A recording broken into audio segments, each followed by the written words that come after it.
તો આ છે આપણા ગુજરાતી લોકોના ઘરમાં અવારનવાર બનતો મૂઠિયા.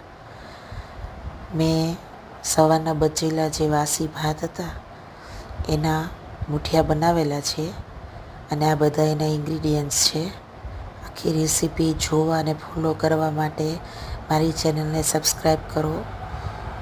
આ વઘારમાં રાઈ, મેથી અને હિંગ નાખેલું છે, આખા જીરું છે. પછી મેં અંદર તલ નાખેલા છે. પછી તમને ફાવે એ રીતની તીખાશ પ્રમાણે તમે લીલા મરચાં, મીઠો લીમડો એડ કરી દો. વઘારને સરસ હલાવી લો.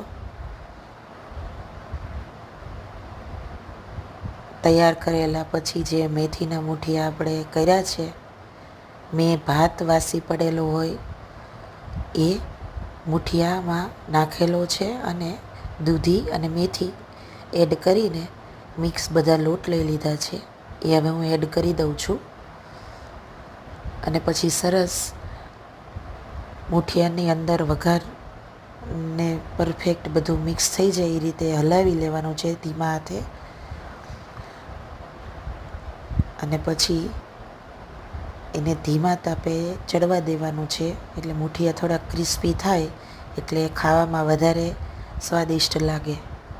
તો તમે બધા આ આખી રેસીપી જો તમારે જોઈતી હોય તો મારી ચેનલને સબસ્ક્રાઈબ અને લાઈક આપી દો અને કમેન્ટ કરો, એટલે આખી રેસીપી હું તમને લોકોને શેર કરીશ.